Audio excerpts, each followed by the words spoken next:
Hi, my name's Max Mason, and I'm going to be speaking to you a little bit about Swinburne's Mental Health Week and some of their previous campaigns and some of the campaigns that I've come up with to help combat issues such as mental health, anxiety and depression and things like that. Moving on to the universities and mental health, you see that 87% of first-year students find it difficult to cope with the social or academic aspects of university life. We're seeing that 44% are struggling balancing work and study, and there's a 37% that are experiencing financial difficulties. We also see that female students find it particularly hard to cope, with 91% reporting to have struggled with one or more of these above issues, compared to 82% of male students. Swinburne's mental health campaigns, so some of the previous ones were Break the Cycle, which was a weekly cycling group. Another one of the previous campaigns was a campaign called Mindful, which is some mindfulness sessions that Swinburne were running. And then another one was a yarning circle, which is just a story sharing circle for Swinburne students.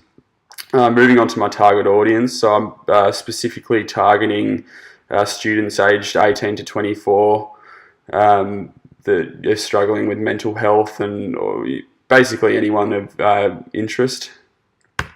For my first persona, we've got Adam, who's completing his Bachelor of Science in his third year, and he's an animal lover and just works at a cafe.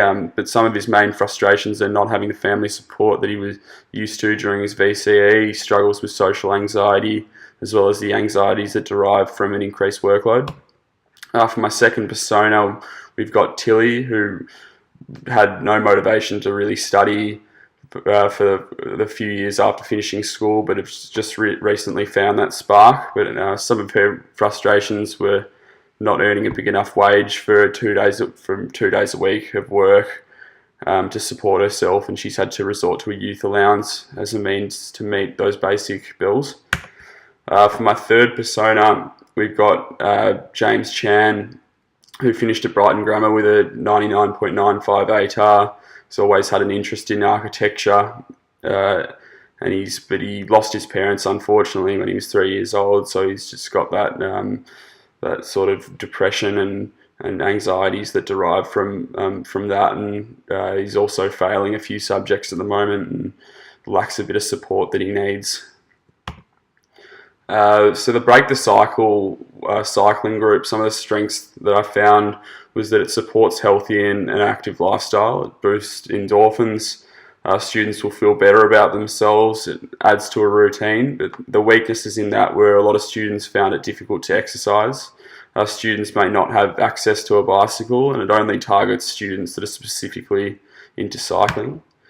Mindful, the sessions, gives students an opportunity to expand their knowledge on mental health. It gives them a strategy in how to combat their mental health issues. Some of the weaknesses was some students would be in denial about their mental health, and some stubborn students would repel thoughts on opening their mind up to the greater extent. And finally, the yarning circle, the sharing stories. So the strengths on that was a great way to get large groups of students involved and also boost the level of communication within the group. But some of the weaknesses for that one was some students may not be competent speakers, and students may be frightened to attend due to social anxieties. On a broader scale, I looked into the You OK Mate Lad Bible campaign, and it reached out to thousands of people. It was incredibly successful, but it only gained the attention of about half the British community. So you could say that's a weakness in some way. For the next one, it was the In Your Corner Time to Change, and some of the strengths in that was that it supports getting friends involved to help eliminate the stigma. Also breaks down the barrier when it comes to men speaking openly about mental health.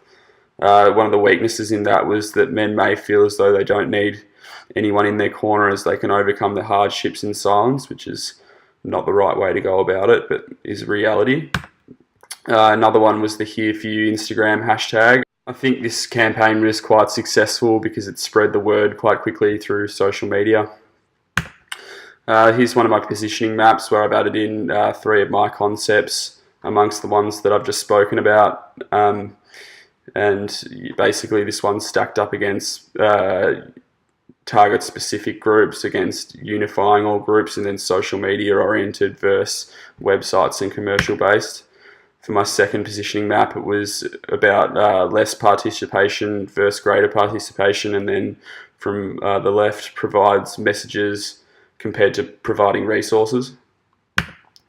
My first campaign idea that I came up with was a wine and art night, and here we've just got a list of names and ideas that I had for it.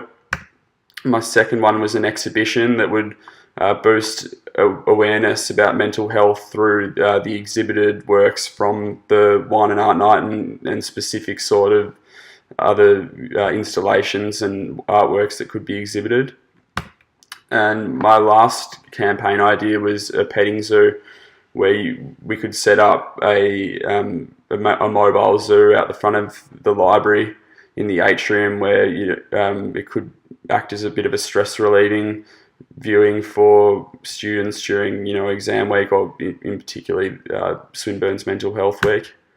So the names that I decided on were Cognitive Canvas, Nevermind, and Rabbit Relief. And Cognitive Canvas was a campaign that is targeted at more of a creative demographic of students and teachers at the Swinburne University who were struggling with mental health issues. Nevermind was the exhibition that was targeted at all students and teachers to attend the university and have an interest in Swinburne's Mental Health Week. It was basically just to boost awareness and to exhibit meaningful artworks and installations that hold positive messages and provide a positive vibe.